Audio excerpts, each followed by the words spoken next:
Sí, Sí, doctor. Sí, se escucha y se ve. Muchas gracias.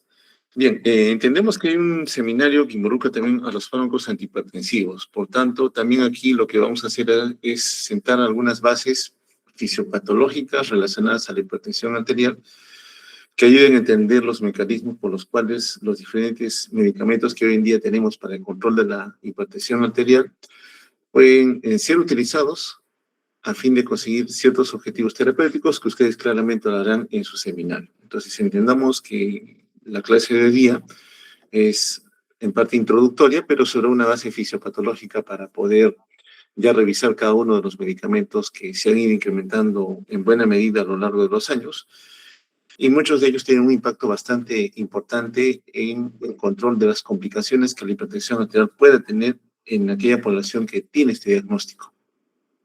Bien, empezando con los aspectos más relevantes. La hipertensión arterial es una enfermedad silente, es decir, no es sintomática habitual. En la mayoría de escenarios, los pacientes hipertensos no tienen síntomas, pueden estar meses, años con la enfermedad y no mostrar ninguna manifestación clínica de que ya son hipertensos.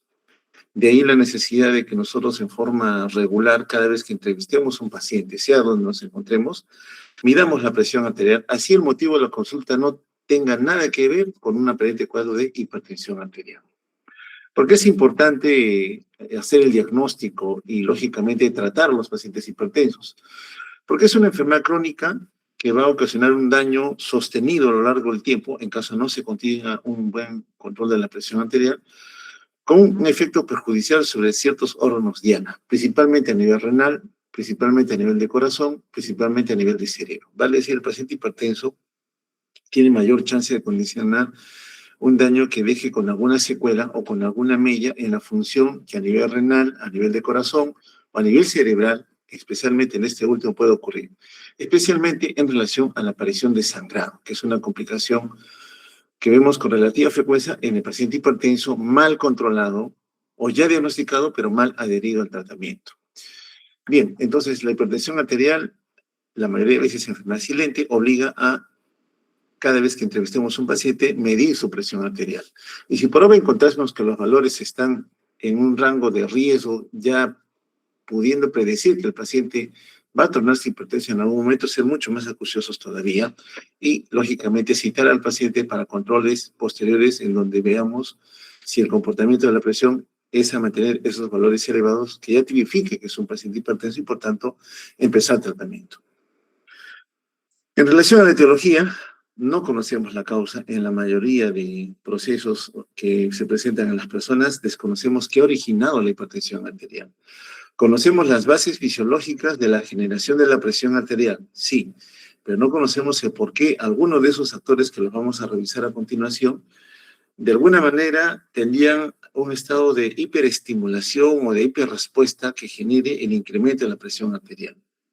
Solo en 10% reconocemos que sí hay una enfermedad detrás de la hipertensión arterial, por ejemplo, el feocromocitoma, un paciente con un tumor secretor de catecolaminas a nivel de la médula adrenal, el paciente con síndrome de Cushing, una enfermedad o un conjunto de enfermedades que tipifican el síndrome de Cushing en donde la cantidad de cortisol a la cual se ve expuesto el paciente es sumamente incrementada y favorece que también el nivel de presión arterial se pueda incrementar. Por citar algunos ejemplos, los estados de hiperaldosteronismo, pacientes que tienen tumor secretor de aldosterona, también pueden conllevar la aparición de hipertensión arterial. La estenosis renal, otra condición. Son situaciones que no vemos con mucha frecuencia, pero que están enlazadas a que el paciente presente cifras de presión arterial incrementadas. Entonces, es importante saber que cuando yo enfrento a esos pacientes, muy probablemente tenga una complicación relacionada a la presión arterial con valores incrementados en esa población en particular. ¿Ya? Pero en la mayoría de escenarios, las personas con las cuales convivimos diariamente o que vemos en la calle, muchas de ellas son hipertensos, pero no tienen aún el diagnóstico. Importante saber que cuando uno evalúa la presión arterial, obtiene dos valores, ¿no? La presión sistólica y la presión diastólica. Ambas, una o ambas, se pueden incrementar, con lo cual el paciente tiene ya la tipificación de ser el paciente hipertenso. Ambas presiones, sea una, sea otra, o las dos finalmente, van a ser dañinas para la economía. Vale decir, yo tengo que controlar idealmente esos valores de incremento de la presión que tiene el paciente porque lo arriesgo a las complicaciones que también vamos a señalar posteriormente. Bueno, consensos, los últimos consensos, tenemos la guía americana y también la guía europea, que en común establecen que las cifras de presión arterial elevadas parten con valores mayores a 100, mayores iguales a 140 en lo que es el valor de la presión sistólica y mayores iguales a 90 en lo que es la presión arterial diastólica. Ambas escuelas, la americana y la europea, diferencian o tipifican diferentes estadios en lo que es la hipertensión arterial. Para hablar de forma más resumida, nosotros nos enfocamos en que mi paciente es hipertenso cuando o tiene la presión sistólica mayor o igual a 140 o tiene la presión arterial diastólica mayor o igual a 90 o peor aún, la combinación de ambas. Evidentemente, un valor mucho más alto de presión arterial, englobada en una hipertensión estadio grado 2, por ejemplo, mayor o igual a 160, o estadio 3 en la sistólica mayor o igual a 180, establece que esa hipertensión tenía un mayor peligro de condicionar daño en menos tiempo, a corto plazo. Bien, ¿por qué es importante entender a la hipertensión arterial como una condición que puede arriesgar la vida de las personas? Básicamente porque se enlaza a la aparición de otras complicaciones que incrementan el riesgo de padecer una lesión en la función a nivel cardíaco, a nivel renal o compromiso a nivel cerebral por este incremento de la presión arterial. Existen situaciones donde la hipertensión arterial asociada a algún hallazgo que el paciente tenga incrementa más el riesgo de tener eventos cardiovasculares, principalmente infarto agudo de miocardio, principalmente insuficiencia cardíaca, principalmente enfermedad renal crónica, principalmente daño cerebral en relación a un sangrado, por ejemplo. Entonces, los varones hipertensos tienen más riesgo de evolucionar de mala manera. La edad avanzada, de la misma manera. Mientras más viejos somos, tendemos a hacer presiones arteriales mucho más incrementadas y con eso también las complicaciones que pueden suscitarse por este descontrol de la presión arterial. El fumar, el tener valores incrementados de colesterol, especialmente el colesterol LDL, los estados de hiperuricemia, ni qué decir del paciente diabético, que añadidamente hipertenso tiene mayor riesgo de que los daños a órgano blanco se presenten en corto tiempo, ¿no? Pacientes con sobrepeso, obesidad, pacientes con historia familiar cercana de haber padecido algún evento cardiovascular. Ustedes, por ejemplo, si tuvieran un padre, un hermano que ha sufrido un infarto a los 45, 50 años de edad, edades tempranas, los arriesga a que ustedes también pudieran tener la misma predisposición, es decir, tener más riesgo por tener algún componente genético que los arriesga a que estos eventos se presenten a menor edad.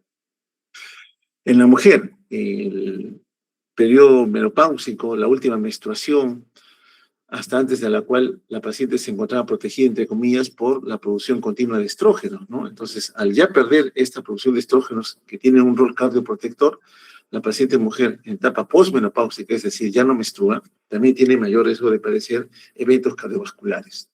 El estilo de vida sedentario, los factores de estrés, representado, por ejemplo, con incremento de la frecuencia cardíaca, ¿no? Pacientes con alto estrés en estados de hipercortisolismo, ¿no? Continuo, conlleva también a que pueda haber un mayor riesgo de padecer alguna complicación cardiovascular.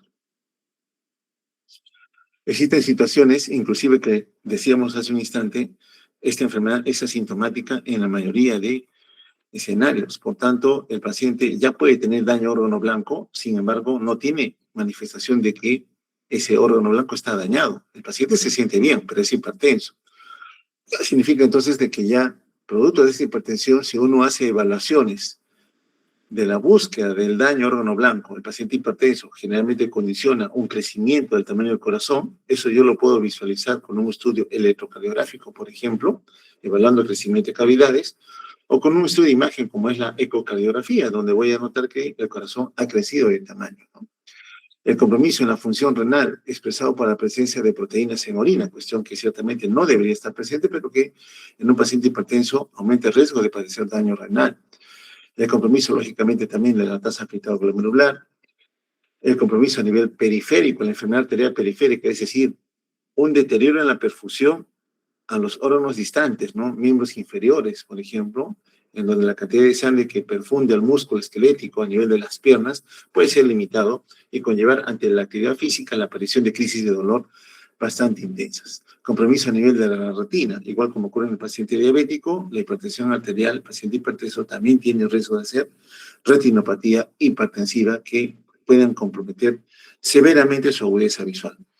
Entonces, la hipertensión arterial es una condición patológica cuya causa no la conocemos en la mayoría de escenarios, pero que tiene un impacto muy negativo en la salud de las personas. De ahí la necesidad, siempre repito, de hacer diagnóstico de que si el paciente es o no es hipertenso, si lo es, determinar las medidas adecuadas para lograr reducir el valor de presión arterial que limiten también el riesgo de padecer alguna complicación en relación a aquel grupo de pacientes que no tienen diagnóstico, pero la enfermedad está ocasionando daño, o que teniendo diagnóstico, a quienes se prescribe tratamiento, estos pacientes no hacen caso a la recomendación habitual.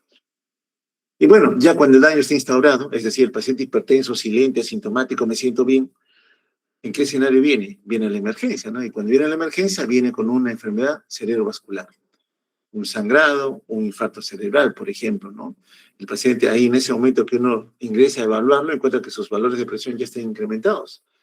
Pero el entorno familiar nos dice, él siempre ha sido sano, él nunca tuvo ninguna molestia y lo demás, ¿no? Vale decir, las enfermedades crónicas, muchas de ellas, en la mayoría de individuos, están en una etapa de luna de miel. La luna de miel yo me refiero cuando todo es bonito, todo es amor, todo es armonía en el hogar y lo demás, y en algún momento surge un problema en donde ya surge la discusión, se agrega la pelea, a veces la separación, ¿no? Terminó la luna de miel. Es decir, yo soy hipertenso y en algún momento esa hipertensión arterial ya ha conllevado tanto daño a un órgano determinado que ese órgano ya sufre las manifestaciones de esa exposición a valores altos de presión arterial. En el caso del cerebro, por ejemplo, una arteria que se rompe y genera un sangrado intracerebral.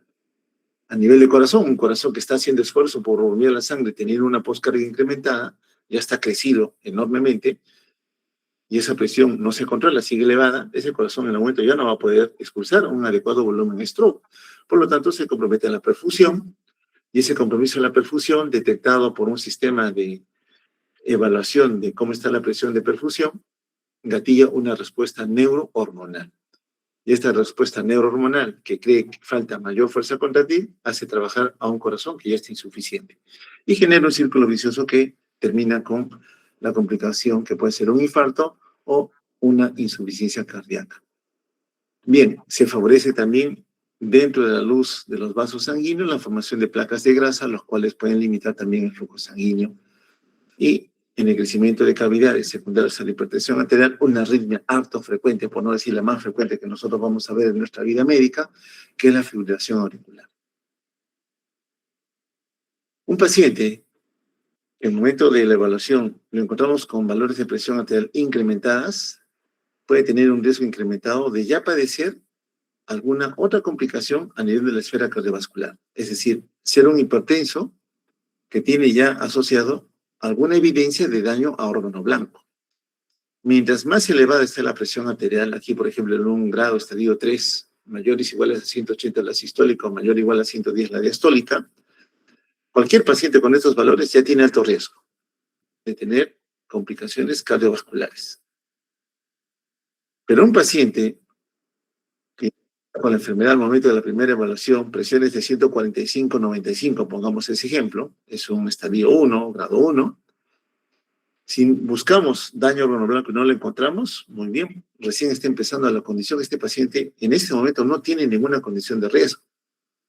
Pero si pasan los meses, ya lo comenzamos a medicar, damos recomendaciones higiénico-dietéticas, actividad física, y el paciente mantiene estos valores de presión arterial, es decir, no he logrado reducir los valores de presión arterial, pasado un tiempo ya voy a notar que va a arrastrar la aparición de complicaciones que ya están presentes en el paciente, pero que aún no son sintomáticas. Ya en ese momento, para cuando yo encuentro la aparición de esos factores que al inicio de la enfermedad no tenía, el riesgo de que desarrolle en menos tiempo complicaciones cardiovasculares aumenta mucho más.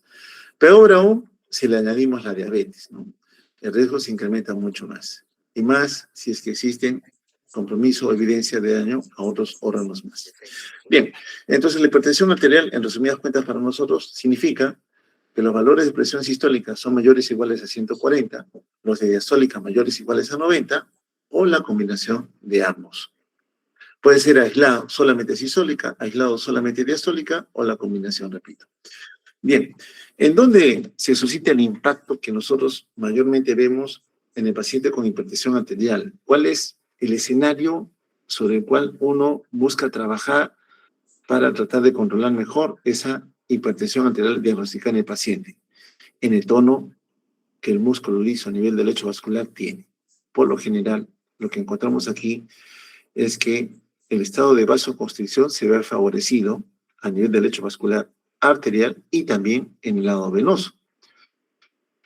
En el lado arterial, cuando uno evalúa este lecho, las arterias, el lecho vascular arterial, si se favorece un estado de vasoconstricción, aumenta la resistencia vascular periférica, como estamos notando acá teóricamente, pero sabemos que un incremento de la resistencia vascular periférica va a aumentar la presión arterial. Entonces, el impacto sobre este lecho que favorezca el incremento de esta resistencia vascular arterial tendrá como evidencia de este daño que la presión arterial se eleva. Pero esto no ocurre solamente en el lecho vascular arterial, también ocurre hacia el lado venoso. Sabemos que las venas son vasos de almacenamiento, tienen un volumen de sangre dentro, ¿cierto? Tiene músculo liso, evidentemente igual que la arteria, pero en menor cantidad. Pero aún así lo tienen. Por tanto, cuando aumenta el tono, es decir, hay un estado de venoconstricción, la vena ahora que está contraída, hace que ese volumen de sangre que estaba reteniendo, almacenando, regrese más hacia el corazón del lado derecho. Aurícula derecha, ventrículo derecho. Entonces, hay mayor precarga. ¿Por qué? Porque estas venas que dan almacén de sangre, ahora que está en estado de contracción, aumentó el tono, favorecen que haya una mayor precarga. Y cuando aumenta la precarga, ya lo hemos señalado, ya lleva a un incremento del gasto cardíaco. Gasto cardíaco y resistencia vascular periférica, ambos impactan en la presión arterial. Aumento de resistencia, aumento de presión arterial, aumento de gasto cardíaco, aumento de presión arterial. Entonces, el impacto que nosotros vamos a ver en el paciente hipertenso, evidentemente estaría relacionado a valorar cómo está el tono del lecho vascular, tanto arterial como venoso. Y si nos adelantamos un poquito más, diríamos, entonces, si en el paciente hipertenso el tono vascular está incrementado, mi manejo de la hipertensión arterial debería ser contener esta respuesta, esta hiperrespuesta, ¿no? Bajar la resistencia vascular periférica, disminuir el gasto cardíaco, trabajando con la precarga, por citar un ejemplo. Entonces, el entender, fisiológicamente hablando, cómo es que esta condición sucede, me va a ayudar también a entender por qué tengo que escoger en algún momento dar uno u otro tratamiento en el manejo de la hipertensión arterial. Bien, entonces tanto el lado arterial como el lado venoso pueden ser ciertamente estimulados en lo que concierne el comportamiento del tono vascular. Bien, entonces vamos a encasillarnos más en espera de las complicaciones. ¿Por qué yo tengo que manejar al paciente hipertenso? Porque la hipertensión arterial complica la economía, complica órganos determinantes en mantener la homeostasis, la regulación del comportamiento funcional que todos nuestros órganos tienen en algún momento. A nivel de corazón, el riesgo de infartos, el riesgo de insuficiencia cardíaca se incrementa, ¿no? Entonces, el riesgo de que un paciente hipertenso me haga infarto es mayor que en el grupo de pacientes no hipertensos. El riesgo de que el paciente me haga insuficiencia cardíaca es mayor en el grupo de hipertensos que en el grupo que no es hipertenso. El riesgo de stroke o de accidente cerebrovascular hemorrágico es mayor en el paciente hipertenso que en aquel que no lo es. El riesgo de compromiso con incremento, mire cómo aumentó el tono vascular a nivel periférico, ¿no? El tono está incrementado, o sea, no se favorece el estado de relajación del lecho vascular arterial, conlleva que este tono incrementado aumente la resistencia vascular periférica, impacta negativamente sobre aquella cámara cardíaca, ventrículo izquierdo, que debe bombear la sangre, pero venciendo esta alta resistencia a nivel periférico. Es decir, generamos un círculo vicioso, repito, que incrementa más el estado de insuficiencia cardíaca. Esta insuficiencia cardíaca, como detallaba inicialmente en un paciente hipertenso, no sucede en poco tiempo. Es una instalación gradual a lo largo de los años que sucede en el paciente hipertenso no diagnosticado aún. En este escenario vamos a notar que por alguna situación el paciente ya está hipertenso. Vamos a poner otro ejemplo. El paciente está con 160/90 de presión, es hipertenso, pero él no ha sido aún diagnosticado. Ningún médico le tomó la presión arterial, ya se siente bien, y como me siento bien, difícilmente voy a acudir a que él me controle la presión arterial. Pero ya está incrementada. Este incremento de la presión arterial para nosotros representa un incremento en la poscarga. ¿Poscarga para quién? Para el ventrículo izquierdo. Entonces, este ventrículo izquierdo, ante un incremento en la poscarga, que se comporta como un incremento en la resistencia, una fuerza que se opone a la salida de ese volumen extra, genera que el flujo sanguíneo renal disminuya. ¿Okay? En un paciente hipertenso, asintomático todavía, al inicio de la enfermedad, el ventrículo izquierdo todavía es capaz de responder eyectando un volumen extra, a pesar de que la poscarga, porque el paciente está hipertenso, está incrementada.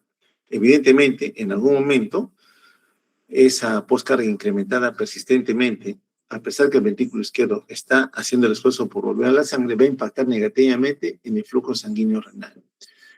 Bueno, este riñón que ve que le están ofertando menor volumen de sangre, evalúa, censa o mide que el fluido tubular dependiente del flujo sanguíneo renal, el fluido tubular, a nivel de una zona especial en la parte final del segmento grueso ascendente del asa de Henle, el aparato yuxtaglomerular, va a favorecer que se favorezca el incremento de la resorción de sodio. ¿Por qué? Porque el riñón en este momento determina que hay menor flujo sanguíneo, le está llegando menos volumen de sangre. Entonces lo que hace el riñón es favorecer que haya mayor resorción de sodio. Y si el sodio se resorbe, el agua lo acompaña. Y si el agua lo acompaña, la volemia se incrementa, la precarga.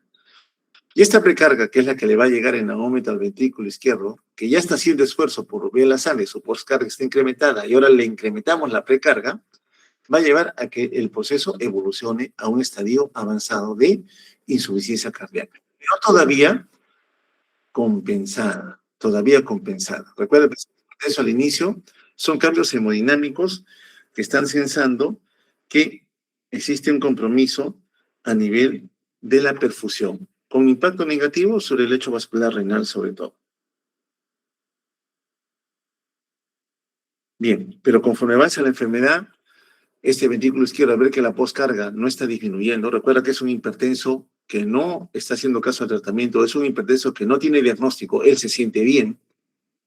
Entonces, el músculo ventricular izquierdo busca adaptarse. Como hay mayor poscarga, incrementa la masa muscular. Noten el incremento de la masa muscular versus esta masa muscular. Entonces, se genera una miocardiopatía hipertrófica, hay hipertrofia. Pero cuando ocurre la hipertrofia, hay mayor músculo, hay mayor cantidad de miocardiocitos, o sea, el tamaño del miocardiocito es incrementado, no el número, el tamaño es incrementado. Por tanto, la demanda de oxígeno se incrementa. Entonces, la coronaria, las arterias coronarias tienen que hacer lo posible por garantizar que este músculo cardíaco reciba el volumen de sangre que requiere, porque evidentemente está en estrés con el fin de seguir bombeando el volumen extra que la economía le solicita. ¿Ok? Bien, entonces el músculo cardíaco, ventrículo izquierdo en este caso, responde al incremento de la poscarga con una hipertrofia, con un perjuicio que puede suceder, que es el aumento de la demanda de oxígeno. Bien, en este escenario, el riñón sigue detectando que el flujo sanguíneo renal es insuficiente. Recuerda que es un hipertenso que no está siendo tratado, la poscarga sigue incrementada, el riñón dice menos flujo sanguíneo renal. Yo tengo que responder de alguna manera. La resorción de sodio no me es suficiente. Entonces, activo un sistema de respuesta un tanto más especial, al sistema renina-angiotensina-aldosterona. Este sistema, por un lado, favorece que haya mayor resorción de sodio, incrementando la cantidad de aldosterona. Eso lo conocemos bien por fisiología, pero también promueve, como ayer decía algunos participantes en nuestra práctica, que se incrementa la cantidad de angiotensina 2. Y esta angiotensina 2 lo que favorece un estado de vasoconstricción de la arteriola eferente. Entonces, si ocurre vasoconstricción de la arteriola eferente, la presión hidrostática se incrementa, con lo cual la tasa de filtrado glomerular también se incrementa. Entonces, hay un incremento de la tasa de filtrado glomerular que incrementa también la fracción de filtración, que incrementa también la cantidad de sodio que se va a reabsorber. Y este sodio que se sigue resolviendo, arrastrando también el desplazamiento de agua, aumenta más la volemia. Ahora estamos notando que este paciente hipertenso, no tratado, asintomático, se torna en un paciente hipervolémico. Tiene más volemia, tiene más precarga, ¿ya? En el lado venoso y mayor sangre hacia el lado arterial, que conlleva un incremento de esa poscarga que favorece un estado de mayor hipertrofia a nivel del ventrículo izquierdo. Bueno, decíamos, esta evolución todavía está en fase luna de miel, ¿no? El paciente está respondiendo, hay más poscargas, hipertrofia del músculo, garantizo todavía la eyección de un volumen stroke. Pero, como es un paciente hipertenso no tratado, el riñón ya está haciendo el máximo esfuerzo, pero este ventrículo izquierdo ya al ver que no puede vencer esa poscarga, no puede vencer esa resistencia vascular periférica incrementada, ya claudica en su respuesta compensadora. Y el disparo hipertrofiado comienza a dilatarse, una miocardiopatía dilatada. En este momento el volumen stroke que se inyecta ya no es suficiente, ya no llega a perfundir el riñón, es decir, ya no hay flujo sanguíneo a nivel renal adecuado para garantizar que haya un buen ultrafiltrado. Y si no hay buen ultrafiltrado, evidentemente la cantidad de sustratos, de minerales como de líquido que tengo que manejar a nivel de la nefrona, se ve perjudicado, atrapando volúmenes de sangre, volemia incrementada en el paciente ya con falla instaurada. El paciente ya está sintomático. Al estar hipervolémico, vamos a notar que ese corazón no es capaz de movilizar ese volumen de sangre incrementado, por tanto aparecen los signos de congestión. El ventrículo izquierdo, cuando ya no puede eyectar el volumen de sangre de la economía, impulsa que desde la aurícula izquierda la sangre se acumule en el lecho vascular pulmonar. ¿Ya? Acá estamos retrógradamente yendo hacia el componente alveolar.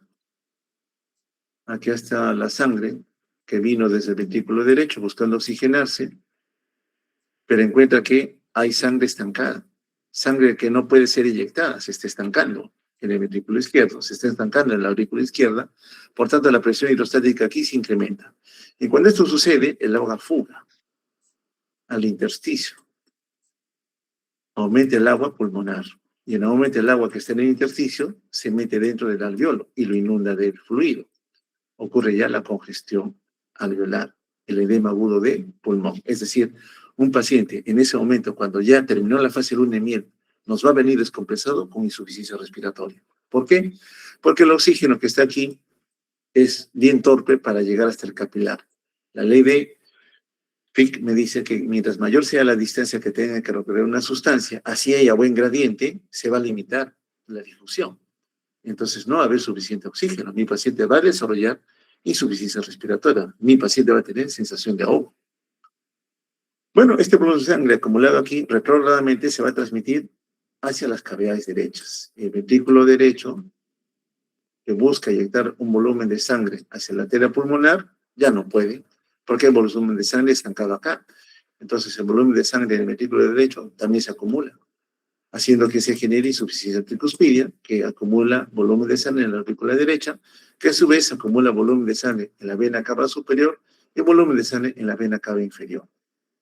Extremidades superiores, extremidades inferiores. ¿Qué voy a ver? Un individuo con edema en miembros inferiores, ¿no? Edematizado. Edema. Un individuo con ascitis. Un individuo con venas ingurgitadas. Señales de falla cardíaca derecha. Entonces, aquí terminó la fase luna de miel. La historia natural del paciente hipertenso nunca diagnosticado y que lógicamente dejó que la enfermedad progrese hasta que sucede la complicación sobre un horno blanco, que en este caso es el corazón. Ya para este momento poco podemos hacer. Intentaremos en cierta manera bajar la presión arterial, ayudar al corazón, ayudarle al cuerpo a eliminar el exceso de líquido, entre otras situaciones más. Pero ya encontramos un paciente muy deteriorado producto del mal control de la hipertensión arterial que ya tenía hasta antes de la evidencia de estas complicaciones, es decir, de etapa sintomática. Muy bien, entonces decíamos que nosotros tenemos que entender cómo es que se genera la presión arterial y ya adelantamos que son dos variables que están relacionadas a la presión arterial. Una es gasto cardíaco y otra es la resistencia vascular periférica. Gasto cardíaco ya sabemos que es dependiente del volumen de stroke por frecuencia cardíaca. Entonces, gasto cardíaco, frecuencia cardíaca por volumen de stroke, ya conocemos estas dos variables, pero cuando uno habla de gasto cardíaco, está favoreciendo que el estado de presión de perfusión, presión arterial, se mantenga constante, que garantice la irrigación de los órganos de la economía. Pero en relación también a la resistencia vascular periférica, es decir, al tono vascular. Recuerda, tono vascular a nivel del lecho arterial sobre todo. Muy bien, entonces una presión arterial es dependiente del gasto cardíaco y dependiente de la resistencia vascular periférica, de la famosa postcarga. Entonces la presión arterial se incrementará en un paciente hipertenso. Yo pienso, ¿por qué se incrementó la presión arterial? Puede ser que sea que el gasto cardíaco esté incrementado, o puede ser que la resistencia vascular periférica esté incrementada, o puede ser que tenga los dos. Inmediatamente yo pienso, gasto cardíaco, ¿es porque la frecuencia cardíaca se ha incrementado o es porque el volumen de stroke se ha incrementado? ¿Y por qué se incrementaría el volumen de stroke? Porque tiene mucha precarga, mucha volemia. Porque el estado de contractilidad se ha incrementado. Inmediatamente usted piensa, ¿y quién estimula la fuerza contráctil del corazón? Eso es simpático. El simpático mejora fuerza contráctil. Entonces yo me estoy dando cuenta que para hablar de contractilidad estoy hablando del simpático. Entonces, si digo que la presión arterial elevada está relacionada al gasto cardíaco, que a su vez está relacionada a un estado de hipercontractilidad, yo diré, entonces voy a bloquear el simpático para que no incremente la fuerza contráctil y con eso bajo gasto y bajo presión arterial. Por citar un ejemplo, ¿no? Conociendo a los actores, yo puedo determinar en dónde mis fármacos antihipertensivos podrían tener un impacto en el control de la presión arterial. Muy bien, pero decíamos que no conocemos o no reconocemos cuál es el origen, cuál es el condicionamiento que favoreció el incremento de la presión arterial. Sabemos que estas dos son sus variables, ¿no? Son los actores involucrados en generar presión arterial. ¿Pero de qué depende esta presión arterial? De la regulación. Pero ¿cómo se da esta regulación? Es que nosotros continuamente censamos cuál es la presión de perfusión que irriga los órganos de la economía. Para eso tenemos un grupo de células especializadas conocidas como varoreceptores. Y los varoreceptores están divididos en dos grupos, receptores de baja presión y receptores de alta presión. A los que conocemos siempre y los hemos discutido antes, son los receptores de alta presión. Los que están en el callado aórtico son de alta presión, los que están a nivel de la división de la carótida común son varoreceptores de alta presión. ¿Y dónde están los de baja presión? En el lecho vascular, a nivel de las aurículas. Ahí están los receptores de baja presión. ¿Son importantes? Sí, en farmacología, usted lo va a discutir, son muy importantes hoy en día porque el armamentario terapéutico, en especial en el paciente con falla cardíaca, ha potenciado ese conocimiento de cómo es que actuando sobre esos receptores que tienen un impacto en una respuesta que lo vamos a ver también, ayudan a mejorar la sobrevida del paciente con falla cardíaca. Yo hablo de falla cardíaca porque hemos visto que en un paciente hipertenso no controlado me va a hacer de una u otra manera insuficiencia cardíaca. Entonces yo tengo que darle un soporte a ese paciente con ese diagnóstico relacionado a la hipertensión arterial. Y el otro actor involucrado es el sistema renina-angiotensina-aldosterona, el cual depende de los vasoreceptores indirectamente, sí, pero puede activarse entre otras situaciones también. Por eso lo vamos a discutir en relación a cómo es que favorecen el mantenimiento de la presión de perfusión. Bien, vamos al monitoreo. Hablamos de los vasoreceptores, ¿no? Conocemos ya aquellos que están posicionados a nivel de la bifurcación del tronco carotídeo y otros que están a nivel de la aorta. ¿Cuál es el objetivo? Que cuando la presión arterial, que debe garantizarse, mantener valores adecuados, cuando uno habla de presión de perfusión, inmediatamente lo enlaza a la presión arterial media. Presión de perfusión, yo valoro presión arterial media. La presión arterial media que garantiza la irrigación de los órganos en un individuo, entre comillas, normal, debe ser mayor o igual a 65 milímetros de mercurio. Esa es mi presión arterial media objetiva, que mínimamente todos deberíamos tener. Pero vamos a ver que en ciertas situaciones yo tengo que incrementar algo más ese valor de presión arterial media. Hay condiciones patológicas en donde estoy obligado a incrementar un valor más alto. Lo único que quiero que tengan en cuenta es que lo mínimo aceptable es 65, pero en ciertas situaciones que lo vamos a discutir cuando hablemos de esas fisiopatología de daño de órgano, vamos a ver que esos valores tienen que ser un poco más elevados. Bueno, el asunto está que cuando la presión arterial media, la presión de perfusión cae, está disminuyendo, está comenzando a bajar, inmediatamente esa disminución, 60 de media, 50 de media, son valores bajos, no me conviene. porque no se está perfundiendo, inmediatamente gatilla la activación de mi sistema de respuesta, que inicia con la detección de que la presión de perfusión a nivel del seno carotídeo o del cabello aórtico ha caído. Inmediatamente esa información se transmite al sistema nervioso central. Recuerda que el sistema nervioso central es el centro integrador. Él detecta porque alguien le está diciendo la presión de perfusión ha caído, él detecta la normalidad y establece una respuesta. Envía señales a estratos subcorticales, principalmente a nivel de hipotálamo, y también de la corteza, lógicamente, para que se establezca una respuesta. ¿Qué voy a hacer? ¿A caído la presión de perfusión? Y la respuesta tiene que ser automática. Liberar algún componente o activar algún sistema de respuesta que me ayude a incrementar la presión arterial. Es decir, retornarle mi valor mayor o igual a 65. Y para conseguir ese objetivo, incrementar la presión de perfusión, yo tengo que trabajar con los órganos diana involucrados en la generación de esa presión. ¿Cuál es? Corazón. El corazón es el que bombea, genera fuerza contráctil. El corazón es el que permite, disponiendo de una precarga, es decir, si yo mejoro precarga, aumento presión, sí. Y trabajando con la resistencia vascular periférica, mejorar la presión arterial. El incremento de la frecuencia cardíaca, que también hemos visto que está relacionado al gasto cardíaco, que a su vez representa también uno de los factores relacionados a la presión arterial, también puede favorecer el incremento. Entonces, la respuesta irá mejorando frecuencia cardíaca, mejorando fuerza contráctil, mejorando precarga, mejorando poscarga. Con eso mejoro gasto, y si mejoro gasto, mejoro presión de perfusión. Pero también puedo trabajar con el componente venoso, porque si yo favorezco venoconstricción, más precarga. Si hay más precarga, más gasto, si hay más gasto, más presión. Bueno, es algo que ya uno concluye en base al escenario de la caída de la presión arterial. Entonces, yo puedo trabajar con corazón, puedo trabajar con lecho vascular arterial, resistencia vascular, puedo trabajar con sistema venoso, precarga, pero también puedo trabajar con riñón. ¿Por qué? Porque el riñón es el que recupera sodio. Si recupera sodio, recupera agua. El riñón también puede únicamente recuperar agua. Cuando el tronco se entera que ha caído la presión de perfusión, le dice al hipotálamo, libera arginina vasopresina. Y esta arginina vasopresina, hormona antidiurética, hace que haya mayor cantidad de acuaporinas para que el agua se reabsorba, no se pierda con la orina. Pero también esa arginina vasopresina favorece la vasoconstricción arterial. Muy bien. Entonces, aumento resistencia, aumento presión, aumento retención de agua, aumento precarga, aumento volemia, aumento presión. Pero también aquí hay un sistema que se puede activar, el sistema renina-angiotensina-aldosterona, la aldosterona. También va a favorecer que haya retención de sodio y con él el agua. La angiotensina 2, vasoconstrictor, aumenta resistencia vascular periférica. Vale decir, cuando la presión cae, diferentes sistemas de compensación o de respuesta se van a generar. Oiga, pero eso es lo normal. Estamos hablando del paciente hipertenso, sí, pero en el paciente hipertenso yo no conozco la causa. No sé qué ha ocurrido que favorezca la hipertensión arterial.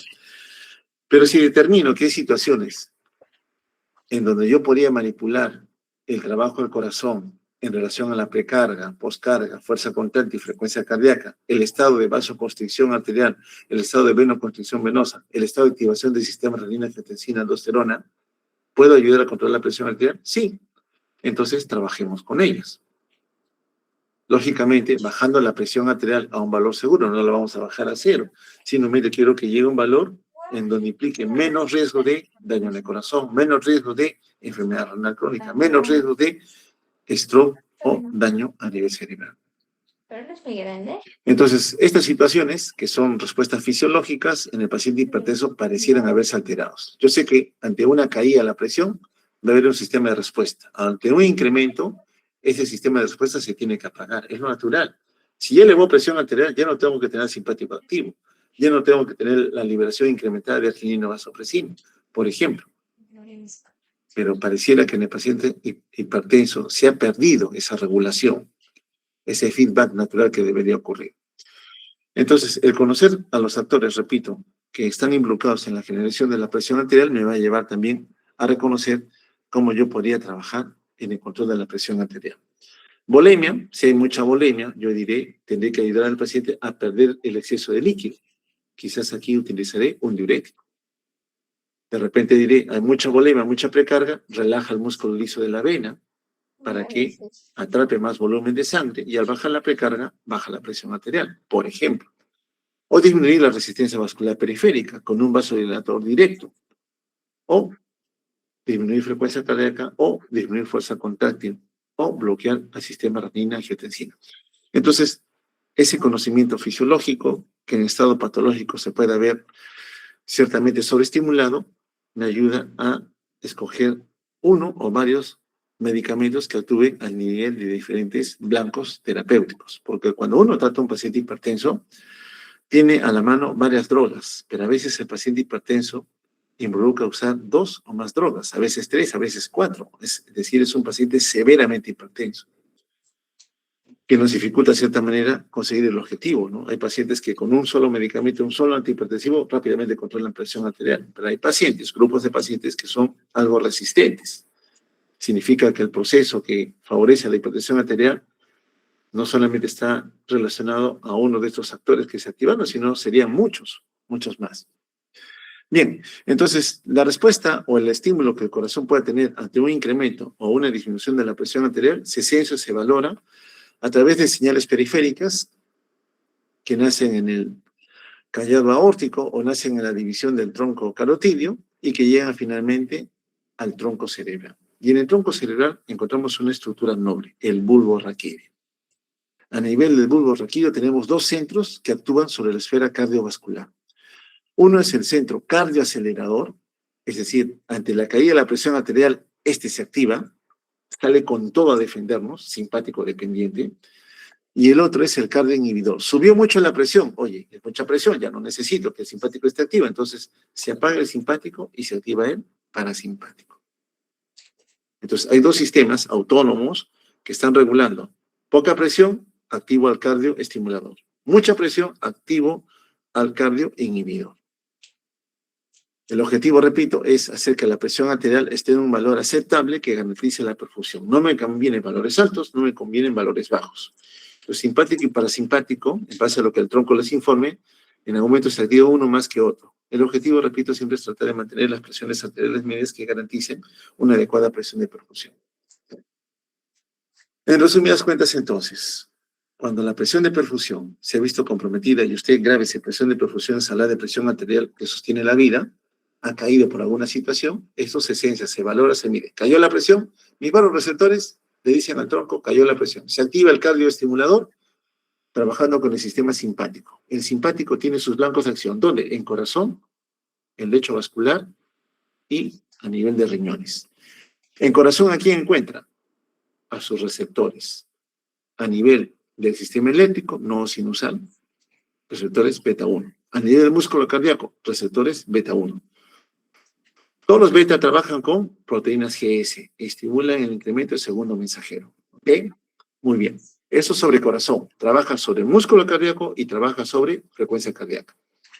Aumenta contractilidad, aumenta frecuencia cardíaca. Con eso aumento gasto cardíaco, ese aumento gasto cardíaco, aumento presión arterial. En el lecho vascular periférico, trabajo con receptores alfa-1. Los alfa-1, que se estimulan por exposición al simpático, catecolaminas en este caso, si es en el lado arterial, favorecen un incremento de la resistencia vascular periférica.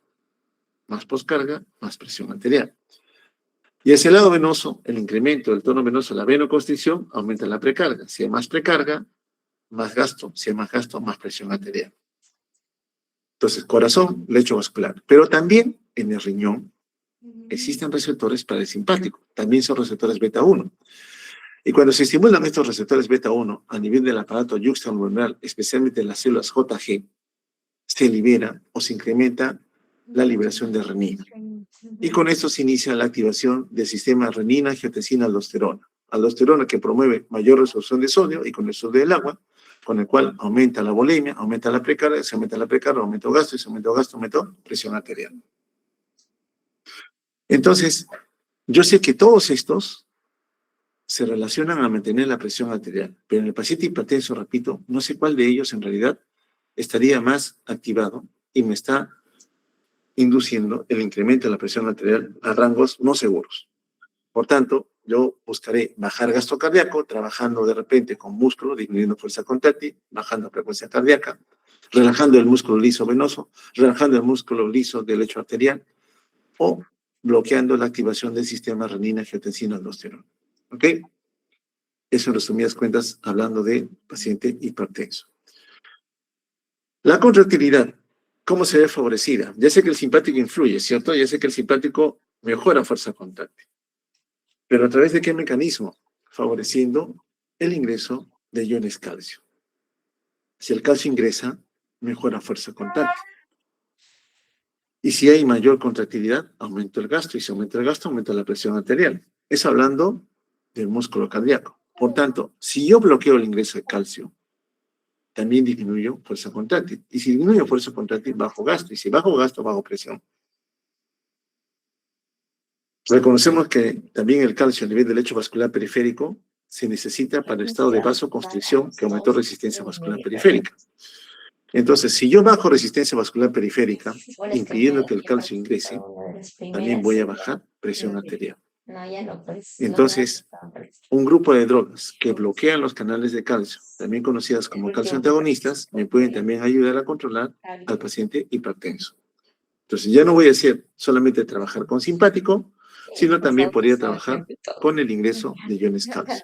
Calcio que es necesario para favorecer la contracción. Eso ya lo conocemos, así que solamente tenemos un conocimiento añadido. ¿Qué es de la bulimia? Cuando uno habla de bulimia, está hablando de precarga, bulimia, precarga, retorno venoso, ¿ok? Bien, esto se puede ver afectado a nivel periférico, a nivel de los capilares. Existe una red de circuitos que conectan arterias y venas. En relación al grado de permeabilidad, en relación a las fuerzas de Starling, presión oncótica, presión hidrostática, favorecen el desplazamiento de fluidos, desde el lado arterial al intersticio y la recuperación posterior hacia el lado venoso. Y lo que se quedó en el intersticio, a través de los linfáticos, regresa igual a las cavidades derechas. Recuerda que el componente arterial viene del ventrículo izquierdo, el componente venoso llega al ventrículo derecho. Entonces, esta interrelación que existe entre uno y otro circuito puede ciertamente también comprometer la bulimia. Por lo general, los sistemas que regulan la bulimia, naturalmente hablando, sistema nervioso central otra vez se activa cuando detecta que hay alguna anormalidad. En este escenario, cuando la osmolaridad se ha incrementado. Recordemos que la osmolaridad normal está entre 280 y 290 milismoles por kilogramo de agua. Bueno, si por alguna situación se incrementa, inmediatamente los osmoreceptores a nivel hipotalámico se activan. ¿Y esto qué favorece? El centro de la sed. Tomamos más agua, con el fin de diluir la carga de osmolitos que por alguna situación se han incrementado y con esto disminuye la osmolaridad. Pero por otro lado también trabajamos con la hormona antidiurética, que incrementa su liberación, con el fin de que el riñón recupere agua que también diluya la carga de osmolitos que por alguna situación se han incrementado. Bien, pero esto de la bulimia, no solamente es sistema nervioso central, los osmoreceptores. Tenemos un sistema de volumen de sangre, que está midiendo si la bulimia está incrementada o está disminuida. Pero cuando uno habla de bulimia, usted se queda con el concepto de barorreceptores, ¿cierto? Sí, hay un sistema de receptores de presión. En alguna parte le señalé que tenemos un sistema de presión alta, los barorreceptores de presión alta y otros de presión elevada, pero no en valores tan altos, o sea, son de baja presión. Estos de baja presión, les decía, están en el lecho vascular y están a nivel de las aurículas. A nivel de las aurículas, vamos a ver el lado derecho.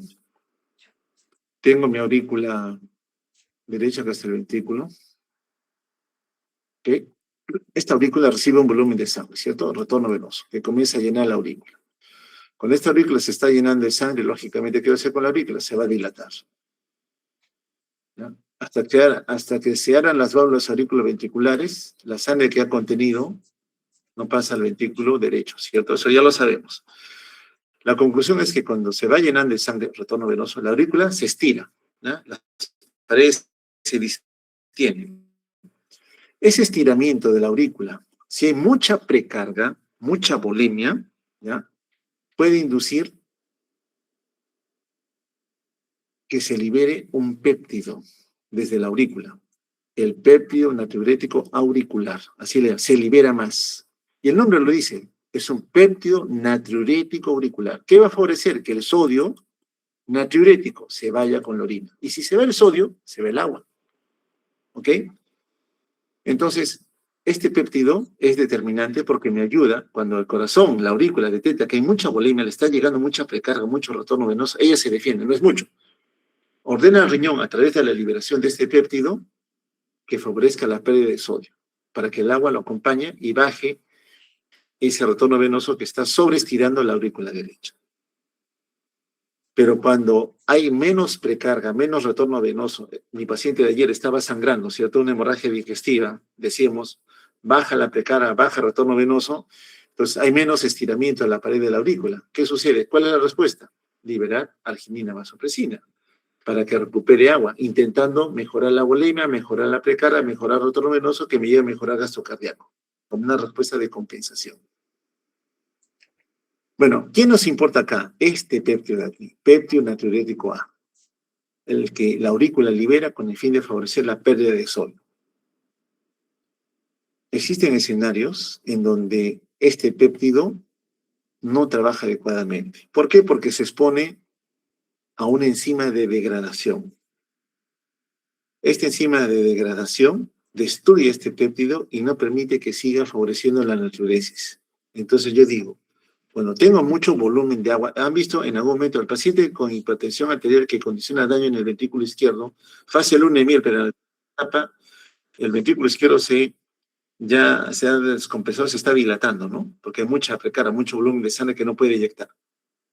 Bueno, ese paciente, por ejemplo, ya perdió la capacidad de poder hacer que este péptido pierda sodio, con el fin de que le alivie en algo el trabajo del corazón. Entonces, en ese paciente que tiene insuficiencia cardíaca con ese compromiso en la anatomía del ventrículo izquierdo, podría beneficiarse de que aún se mantenga patente la natriuresis dependiente de este péptido. Entonces, hay drogas, el grupo que va a hablar de esto, que ayudan a preservar la presencia de este péptido, bloqueando aquella enzima que lo destruye. Entonces, hay una combinación muy importante que la van a detallar allí, que trabaja con este péptido. ¿Okay? Es importante entonces reconocerlo. Antes no le prestaba mucha atención porque clásicamente cuando uno hablaba de perjuicio a la perfusión, hablaba más de este sistema, ¿no? Los de alta presión, aquellos que están en el arco aórtico y en el seno carotídeo, los vasoreceptores. Pero los vasoreceptores de alta presión no solamente están en el callado aórtico y en el seno carotídeo, también están en el aparato yuxtaglomerular. ¿Ya? Son sensores de alta presión. Lógicamente uno se concentra más en esto, pero no olvidar a los que trabajan con la natriuresis dependiente de la liberación de los péptidos natriuréticos. Muy bien, esos vasoreceptores de alta presión, nos concentramos en ellos, van a censar, ¿no? ¿Cuál es la presión de perfusión? Detectando el tono vascular cuando un volumen de sangre se eyecta hacia ese circuito arterial. En relación al valor de presión arterial media que tienen en algún momento. Mis sensores entonces están representados por los vasoreceptores de alta presión a nivel aórtico y a nivel del seno carotídeo. Los tengo, los de baja presión a nivel cardiopulmonar y auricular, pero curiosamente también están midiendo algunos metabolitos que producto de la disminución de la perfusión también estarían limitados en ese escenario, como son por ejemplo la presión de oxígeno o la acumulación de hidrogeniones. Son los famosos quimiorreceptores. Entonces, en el callado aórtico tenemos los sensores, los vasoreceptores, y también tenemos quimiorreceptores. Los vasoreceptores, ¿qué sensan? Estiramiento. Igual que la aurícula que recibe un volumen de sangre, cuando el ventrículo izquierdo se contrae, vamos a graficarlo acá, mi ventrículo izquierdo. Este es mi ventrículo izquierdo. No es Majin les decía, acá está la raíz de la aorta. Acá está la aorta. Eyecta un volumen de sangre, ¿no? Ese volumen de sangre que eyecto hacia la aorta estira las paredes del callado de la aorta. Y este estiramiento estimula la descarga eléctrica que el 10º par craneal callado aórtico o el 9º par craneal a nivel del seno carotídeo tiene. para decirle a quién, al tronco, lo que está pasando. Entonces, ese estiramiento, recuerda, la aorta está recibiendo un volumen de sangre que viene del ventrículo izquierdo. Ocurre el estiramiento. Entonces, mientras más volumen de sangre exista, mayor descarga va a haber. Y esta mayor descarga le dice al tronco, hay volumen de sangre suficiente, hay buena perfusión. Pero si la presión de perfusión cae, ya no es 65 la media, repito, es 60, 50, 40, está hipotenso, está en shock circulatorio en mi paciente, inmediatamente la frecuencia de descarga comienza a caer. Ya no descarga, el tronco se entera, no está llegando a la señal de la periferia porque no hay suficiente volumen de sangre. El tronco se entera y le dice al cardioestimulador, te tienes que activar. ¿Y el quién va a buscar actuar? Con el simpático. ¿Okay? Con el simpático, con el fin de hacer de que esta disminución de flujo detectada por ellas, menos presión de perfusión, menos llegada de oxígeno, acumulación de hidrogeniones, incremento de la presión de CO2, hacen que el noveno y décimo percanal inmediatamente le informen al tronco los desarreglos que están ocurriendo. Y es el bulbo, la zona del tronco cerebral, la que va a concentrar la estimulación cuando hay peligro o la inhibición cuando ya se ha compensado todo, a fin de poder hacer que la presión de perfusión se mantenga constante a lo largo del tiempo. Y en el tronco estos centros trabajan con otros circuitos neuronales, ¿no? Ya sé que el glosofaríngeo, el vago le dicen al tronco, hay buena o mala presión de perfusión, ¿no? Le dicen. Pero este tronco, estos centros cardioestimuladores, cardioinhibidores, a su vez tienen contacto con otros sustratos neuronales que le permiten mantener comunicación con otras esferas del sistema nervioso central con el fin de establecer una respuesta más orquestada ante cambios en la presión de perfusión. Bueno, pero ¿qué me interesa a mí? Básicamente, el medir la presión de perfusión y si esta se ve afectada, inmediatamente ocurre una respuesta. Sale el simpático, busca al corazón, receptores beta 1, sistema eléctrico, beta 1, músculo cardíaco, alfa 1, lecho vascular arterial periférico, lecho vascular venoso, beta 1 a nivel de riñón. Todos ellos a fin de incrementar la presión arterial. Entonces, si yo utilizara en un paciente hipertenso un bloqueador de simpático, podría trabajar con diferentes esferas a fin de poder regular mejor la presión arterial. Pero lo ideal es trabajar de forma mucho más selectiva, ¿no? Porque si yo apago todo el simpático, recuerden que la presión de perfusión debe mantenerse en valores mínimamente seguros y no reducirlo a valores muy bajos. Tengo que saber cuánto de inhibición del simpático puedo yo buscar obtener para un mejor control de la presión arterial. Entonces, saber que todos estos actores que están señalados aquí son dependientes de estimulación simpática. Y yo puedo trabajar con uno o con varios al momento de intentar controlar la presión arterial. Bien, entonces este corazón responde en base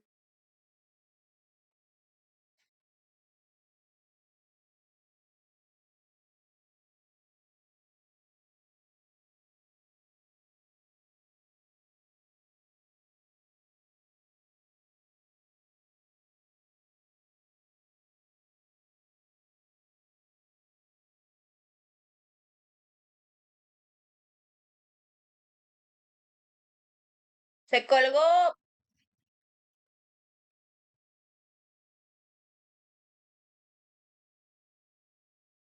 ¿Se ha salido? No habla. Se cayó. El doctor. Está en defensa. Pero no te sube. A ver, no, no, no.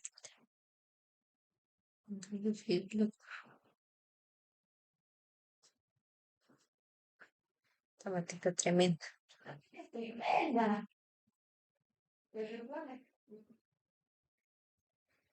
a fin de bajar frecuencia cardíaca, bajar fuerza contráctil, bajar precarga, que baje gasto, que baje presión arterial. Y buscan también inhibir al cardioacelerador, trabajando con corazón y también el centro del tono vasomotor periférico. Pero pareciera que en el paciente hipertenso esto no ocurre. Entonces, yo digo, los órganos de Diana que deberían responder, corazón, lecho vascular, riñón, por alguna situación no responden. Entonces, directamente yo iré a utilizar algún medicamento que haga que ahora sí tengan que responder. Lógicamente, hay pacientes y pacientes, repito, no todos los pacientes responden a la misma medicación con la misma dosis. No está Doctor, presentando Bien, las diapositivas. ¿no se ve? No se la ve. No, inervación doctor. y Debe se ser corta bien el como audio. se Se está hablando no de se escucha la tampoco, no se inhibición del escucha tampoco sistema su audio. nervioso simpático. Ahí recién se cortó. ¿Ahorita se ve o no se ve? Ahorita no. Ahora no se ve. Ah, ya. No, si se corta, igual avisen, nomás se interrumpa para no seguir hablando. Pero me escucharon, ¿cierto? Sí. Ya. Esta es la que estaba hablándoles, que cuando naturalmente se incrementa la presión de perfusión, hay mucha volemia, mucha precarga, mucho gasto, mucha presión al final de cuentas, yo tengo que hacer que el centro cardioinhibidor se active y el cardioestimulador se apague. Es lo natural, porque si hay mucha presión, yo tengo que bajar la presión. Entonces, si yo ya sé este concepto, evidentemente, en un paciente hipertenso, mi objetivo terapéutico será con un grupo de fármacos que me bajen frecuencia cardíaca, que a su vez baje gasto, que me bajen contractilidad, que también me baje gasto cardíaco, que me bajen la volemia, si en caso de mi paciente estuviera hipervolémico, por ejemplo, disminuyendo el retorno venoso, carga, que me baje gasto y con eso bajo presión arterial. O directamente trabajar con el hecho vascular arterial disminuyendo resistencia vascular periférica, que también me baje la presión arterial. O trabajar con el otro sistema de regulación, que es el sistema renina, angiotensina, aldosterona.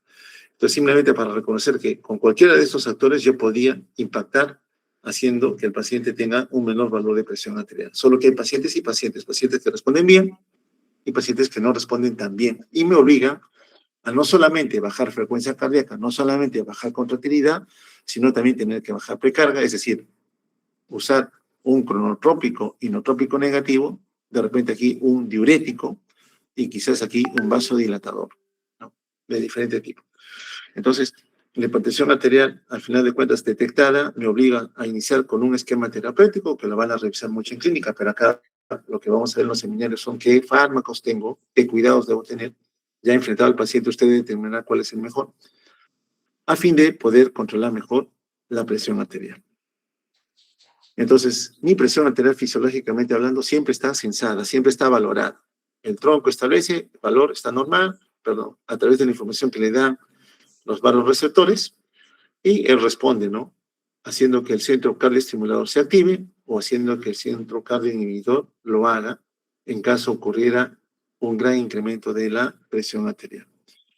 Un dato aparte en relación al dolor. Cuando un paciente tiene dolor, que es una agresión para nosotros, inmediatamente el simpático se activa porque hay una agresión. Inunda la economía de catecolaminas y ante el dolor la presión se eleva. O sea, la respuesta ante esta sensación desagradable que es el dolor estimula los nociceptores que llegan al tronco. El tronco, ante el dolor, responde con una descarga adrenérgica. Entonces, muchos pacientes que están con un episodio de dolor no controlado tienen un incremento en el valor de la presión arterial. Si sé que la causa es el dolor, mi objetivo terapéutico no va a ser darle un antihipertensivo. Primero que nada, voy a buscar aliviar el dolor y al momento de aliviarlo, la presión debería también disminuir. Es decir, acá sí tengo una relación a qué me está ocasionando el incremento del dolor en relación a impactar en la presión arterial que va a estar incrementada porque ha habido una señal que se está percibiendo de más o el estímulo es muy fuerte que haga que la presión arterial se incremente con la descarga de catecolaminas. Entonces, es un sistema de regulación bastante fino, ¿no? Pero en el paciente hipertenso, repito, no sabemos exactamente cuál es la situación de fondo. Y como no la sabemos, vamos a ir trabajando con cada uno de los actores que hemos visto anteriormente para tratar de controlar esa presión arterial. Esto ya lo referimos en las diapositivas. Ya sabemos que la presión arterial se controla, se ciencia, se mida regularmente. Eso solamente para ver cómo actúan los vasoreceptores, los de alta presión. Cuando un individuo rápidamente se incorpora, a veces nos mareamos, ¿no? Estamos en la cama y me desperté tarde, tengo que ir a la universidad, me levanto rápidamente, en eso me mareo, ¿no? Ese estado de mareo es porque al cambiar de posición de forma rápida, dejamos de profundidad adecuadamente al cerebro. Mis vasoreceptores detectaron que la presión cayó, inmediatamente el tronco responde, simpático activo, y la presión se incrementa. El mareo me dura unos segundos y luego desaparece. Bien, entonces varios son los actores que regulan la presión arterial. Lecho vascular arterial, lecho venoso, músculo cardíaco, mi sistema eléctrico, el componente simpático periférico representado por la médula adrenal principalmente y mi famoso sistema renina-angiotensina. Es el otro sistema acompañante a este proceso, que se activa según necesidad. En el riñón, solamente para recordarlo, no quiero saturar, tenemos un aparato súper especializado, ¿no? Es un barroreceptor también, sí, que reconoce la participación de conexión de células especializadas al final del segmento ascendente grueso del asa de Henle, de las células de la mácula densa, que pueden valorar si la cantidad de sodio con el cual tienen contacto es la normal, está incrementada o está disminuida. C- ultrafiltrado, hemos visto que en el paciente hipertenso el corazón en el inicio compensa, pero conforme pasa el tiempo ya no perfunde, ¿cierto? ¿Se acuerdan? Entonces, menos ultrafiltrado conlleva que haya menos sodio. Y al haber menos sodio, las células de la mácula densa liberan mediadores que hacen que las células JG, yuxtaglomerares, liberen renina. Y esta renina activa el sistema renina-angiotensina-aldosterona. Entonces, su sistema de estimulación es local, células de la mácula densa.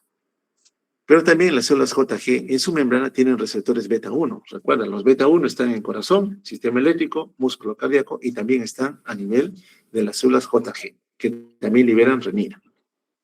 Entonces, estas células estimuladas que activan este sistema pueden gatillar también la liberación de dos mediadores. Angiotensina 2, potente vasoconstrictor, aumenta la resistencia vascular periférica, y aldosterona, que favorece la resorción de sodio y con el sodio el agua. Bueno, acá solamente el estímulo beta, vean cómo ustedes que trabajan con proteínas GS, favorece que aumente AMP cíclico, que favorece a su vez la liberación de renina.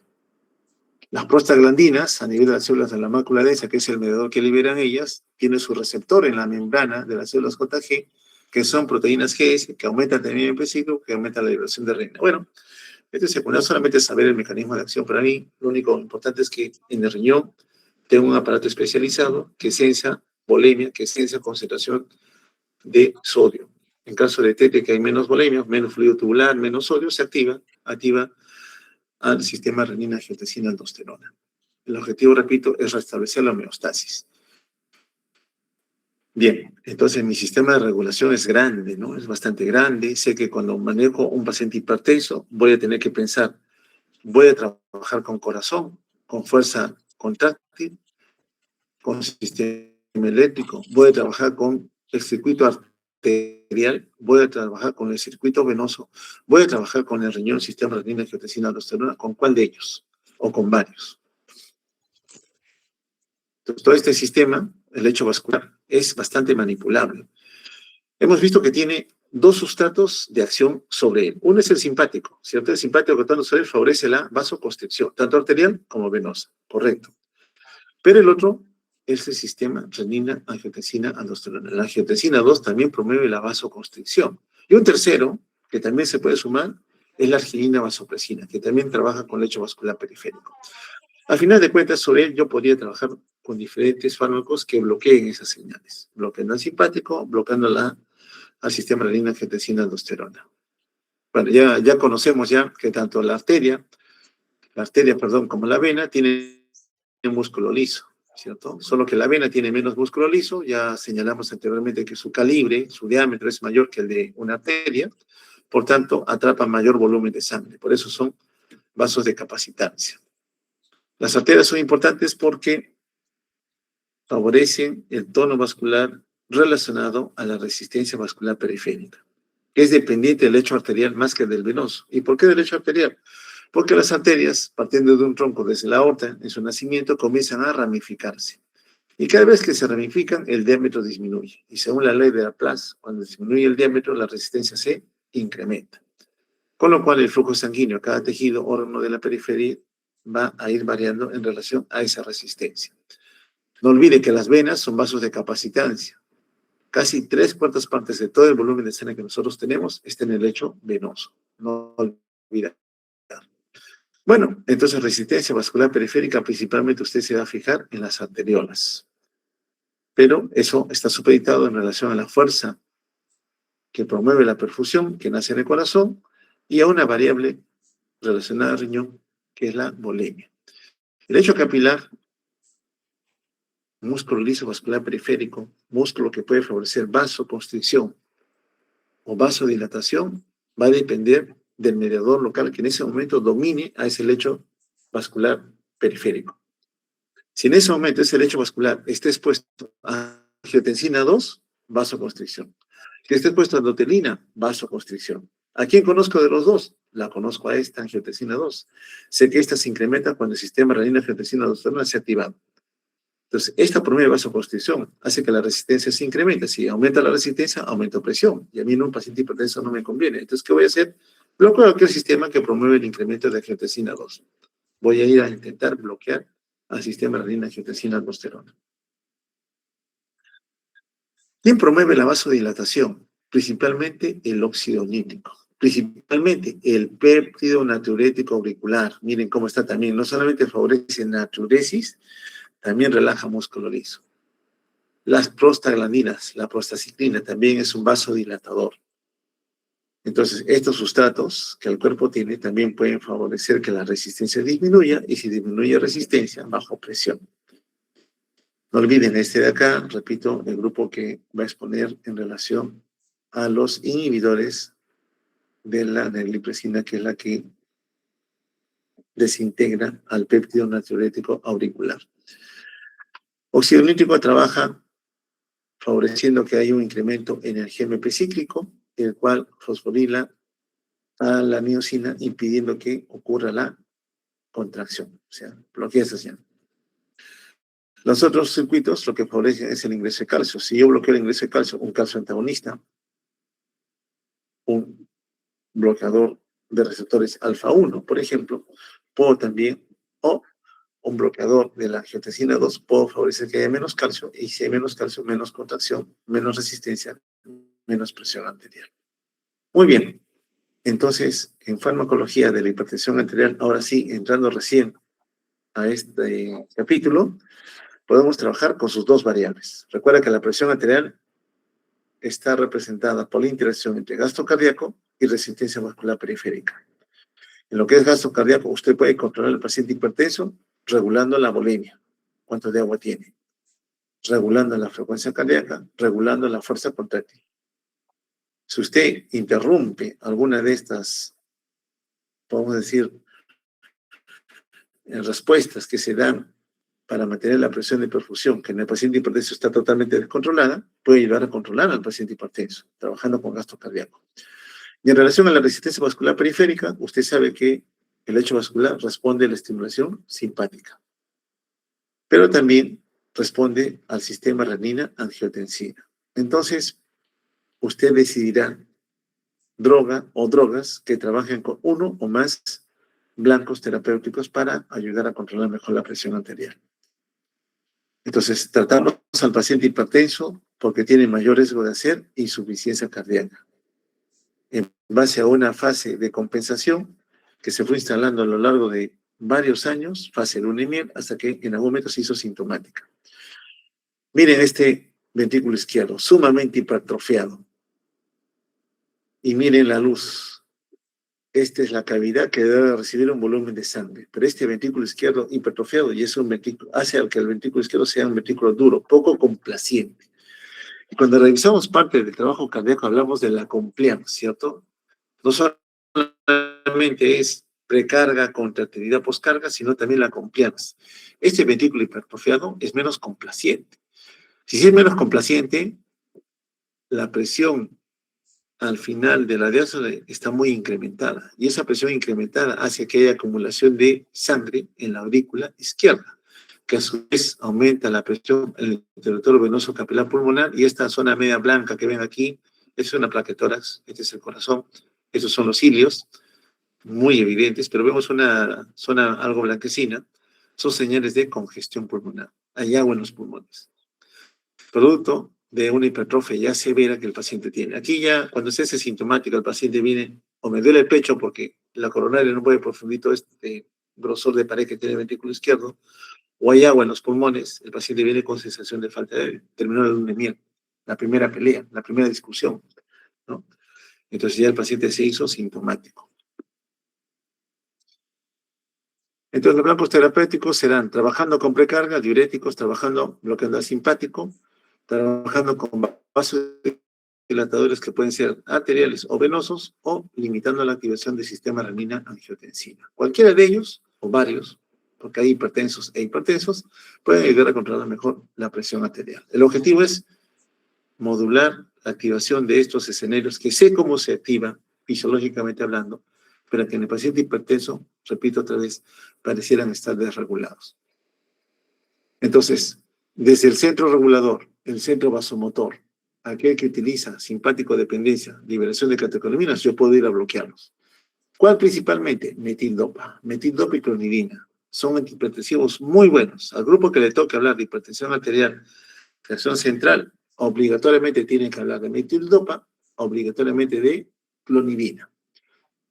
De estos dos, principalmente metildopa. ¿Por qué? En la paciente hipertensa gestante son una droga que la tenemos a la mano. En el paciente renal nos va a ayudar mucho también a controlar mejor la hipertensión arterial que puedan tener.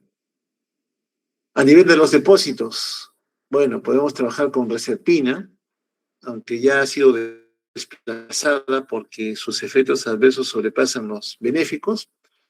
A nivel ganglionar no nos sirven, ni pensemos a nivel ganglionar. Sobre el corazón, bueno, si son receptores beta 1, yo puedo ir a bloquear al receptor beta 1 para que baje frecuencia cardíaca, baje fuerza contráctil, bajo gasto cardíaco, bajo presión arterial. Puedo ir también a bloquear a los receptores periféricos derecho vascular arterial, alfa 1, los bloqueadores alfa 1, por ejemplo, que también ayuden a mantenerlos relajados, es decir, vasodilatación, con lo cual baja resistencia vascular periférica y baja presión arterial. Puedo también limitar la activación del sistema renina-angiotensina-aldosterona. Los productos finales, por ejemplo, la angiotensina 2 tiene un receptor en la membrana que responde, favorece la contracción del músculo liso. Entonces tengo drogas que pueden bloquear también a esos receptores, ¿no? O el mismo sistema renina-angiotensina-aldosterona, como sería el grupo de los inhibidores de esa enzima de activación. De los vasodilatadores señalamos que tenemos un grupo de vasodilatadores que pueden ser del territorio venoso o del territorio arterial. Del territorio arterial van a hablar de hidralacina, importante, van a hablar de nitroprusiato, importante, van a hablar de verapamilo, también importante, como bloqueadores de canales de calcio.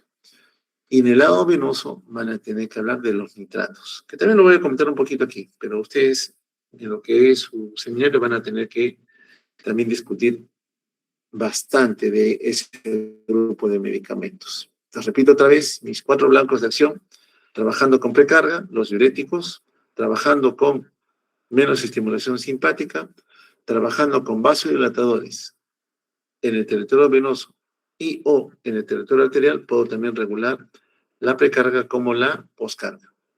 O aquellos que trabajen con el sistema renina-angiotensina-aldosterona. Bien. Empecemos rápidamente. Los diuréticos. Hablar de diuresis significa perder agua. Si pierdo agua, bajo precarga. Si bajo precarga, estoy bajando retorno venoso, con lo cual el gasto cardíaco disminuye, y si disminuye el gasto cardíaco, disminuye presión arterial. Ese es el principio de usar diuréticos. Para cada diurético que trabaja en la nefrona, va a trabajar de manera diferente. Sabemos que el ultrafiltrado que se pone al nivel del sistema tubular, túbulo y proximal, la mayoría, un 65-70%, se reabsorbe a nivel del túbulo y proximal. Lo que queda ya comienza a ser manipulado al cemento, sobre todo ascendente grueso del asa de Henle, en lo que son electrolitos, el descendente más para el agua, el túbulo distal, que afina mejor la cantidad de minerales que se absorban o que se secretan, principalmente sodio, principalmente potasio, el cloro va a buscar como sea acompañar al sodio, el calcio y el magnesio, que cuando hay cargas negativas acumuladas a un lado, cloro, van a buscar seguirlo también. Para el grupo que hable de diuréticos, hablará del mecanismo de acción de ese grupo de fármacos. O de aquellos que están trabajando a nivel del tubo y colector, como son los antagonistas de la aldosterona, por ejemplo, que también podrían favorecer la pérdida de volumen de agua. El objetivo aquí con diuréticos es perder agua. Si pierdes agua, repito, bajas volemia, bajas precarga, bajas gasto, bajas presión arterial. Pero cada vez que usemos diuréticos, como vamos a interrumpir el flujo de iones, podemos hacer que algunos de estos iones o se acumulan a un lado o se pierdan en demasía. Siempre que usemos diuréticos, sobre todo con algunos que interrumpen la movilización importante de algunos de estos minerales, puede haber depresión o acumulación, ya que tener mucho cuidado, en especial si el paciente ya tiene alguna nefropatía de base. Un poquito de los diuréticos tiazídicos. Un grupo de fármacos que todavía están en uso, cuyo mecanismo de acción principalmente lo vamos a ver a nivel del túbulo distal.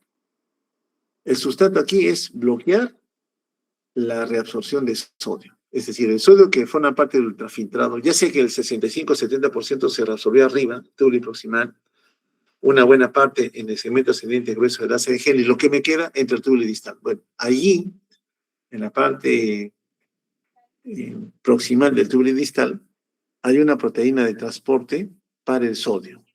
Entonces, se bloquea la reabsorción de sodio. Entonces, con no reabsorbo sodio, un catión se queda aquí y su acompañante va a ser el cloro. Por tanto, si el sodio no se reabsorbe, el agua tampoco lo hace. El agua se queda aquí formando parte del fluido tubular. Por tanto, si no se resolvió, sigue su tránsito y ya hacia el túbulo colector encuentra a una proteína intercambiadora que ingresa al sodio y elimina el potasio. Entonces, como hay más sodio, porque no se resolvió en la parte anterior, túbulo distal, ahora llega el túbulo colector, hay más sodio aquí, va a haber mayor intercambio. Ese sodio se recupera, pero a costas de eliminar más potasio. Entonces, este diurético tiazídico, cuyo principio es limitar la reabsorción de sodio para que se pierda agua, en un segmento de la nefrona, sistema tubular, puede también favorecer que haya mayor pérdida de potasio. Entonces, una complicación esperar aquí va a ser que nos pueda hacer hipopotasemia. Por la limitación de la reabsorción de sodio puede haber también hiponatremia. Entonces, como una complicación añadida. Ahora, adicionalmente, este diurético tiazídico puede favorecer que haya un incremento en la cantidad de ácido úrico. El grupo que habla de este grupo de antihipertensivos en relación a la diuresis dirá, ¿cuál es el mecanismo por el cual el paciente que consume diurético tiazídico incrementa la cantidad de ácido úrico? ¿Por qué es importante? Porque un grupo de pacientes hipertensos son hiperuricémicos, portadores de gota. Y la gota compromete las articulaciones, crea proceso inflamatorio. La medicación contra la gota lleva a que la cantidad de ácido úrico disminuya. Pero a este paciente gotoso le doy un antihipertensivo, un diurético tiazídico, y no he considerado que padece de gota, y al no haberla considerado, he olvidado que aumenta la cantidad de ácido úrico, puedo desencadenar un ataque de gota, un ataque de intenso dolor a nivel de articulaciones, como a veces vienen los pacientes, ¿no? Si hay pérdida de volumen de agua, puede haber también un deterioro en la perfusión renal que genere algún tipo de lesión renal aguda. Diuréticos de asa, estos también son importantes. Aquí sí o sí van a tener que hablar de la furosemida. Es el diurético, diría yo, de mayor uso en el paciente con estados de hipervolemia. Lo vamos a ver a cada rato. Y son diuréticos de techo alto. ¿Qué significa techo alto? Que pueden incrementar la dosis. Tienen una amplia ventana terapéutica. Son muy buenos. Trabajan en el segmento ascendente grueso del asa de Henle y viven aún sin portador, sodio potasio 2 cloros, con lo cual el sodio se queda atrapado junto con el cloro, y si el cloro no pasó, otros dos cationes, calcio y magnesio, tampoco van, porque cuando se reabsorbe el sodio, potasio y cloro, más carga, el sodio rápidamente entra al lecho vascular, pero el cloro se queda más tiempo atrapado acá. Como hay más negativos a este lado de la membrana, el calcio y el magnesio buscan seguir al cloro. Pero como ahora el cloro no se resolvió, se queda aquí, el calcio se va a perder. Entonces, el principio de usar furosemida es para impedir que el sodio se reabsorba. Si no se reabsorbe, se va junto con el agua, correcto. Pero, como el sodio no se reabsorbió y tampoco lo hizo el cloro, el calcio y el magnesio se quedan aquí. Entonces, con la orina, que se va con sodio, que se va con agua, también se viene el calcio. Entonces, este diurético puede disminuir la cantidad de calcio. Puede inducir estados de hipocalcemia. Todo proceso que incremente la diuresis en relación a la exposición a un medicamento, o sea, cualquier droga que trabaje incrementando diuresis o cualquier paciente que comience a orinar 3 litros, 4 litros, 5, 8, 10, 12 litros de orina, ¿se imagina la cantidad de orina que pierden? Van a perder un conjunto de sustratos que son riñón dependientes en su eliminación. ¿Quiénes? Potasio e hidrogeniones, principalmente potasio, nos van a hacer hipopotasemia. e hipopotasiemias severas. Lógico que si tengo un paciente con hiperpotasemia, este diurético me conviene, siempre y cuando el paciente orine, porque voy a hacer que el potasio baje. Pero ¿qué pasa si doy un diurético en un paciente que tiene potasio de 3?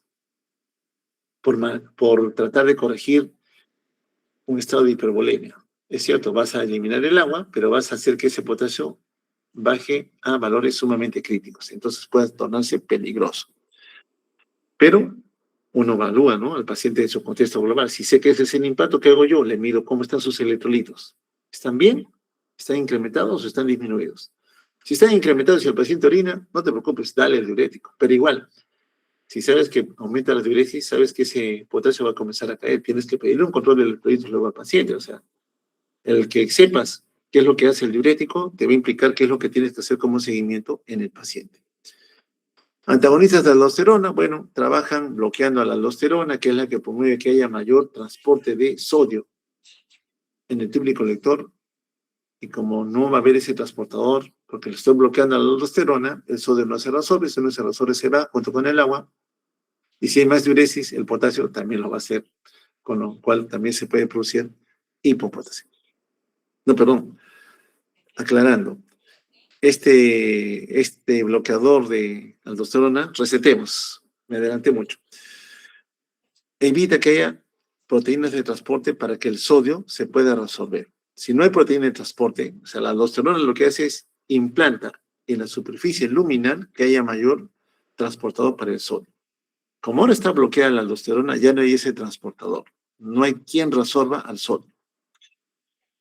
Esa reabsorción de sodio ocurría favoreciendo una salida o un intercambio por iones potasio. Entonces, si el sodio no se reabsorbe, el potasio no se elimina. El uso de este grupo de medicamentos que antagonizan la acción del aldosterona, entonces su efecto adverso esperado es que el potasio se incremente. ¿A quién tenemos aquí representada? Ustedes van a hablar de la espironolactona. Espironolactona. Que no lo utilizamos tanto como diurético frecuentemente en el paciente con falla cardíaca, más lo usamos como un regulador de remodelado cardíaco, muy bueno en el paciente con insuficiencia cardíaca. Es una droga bastante vital en ese escenario.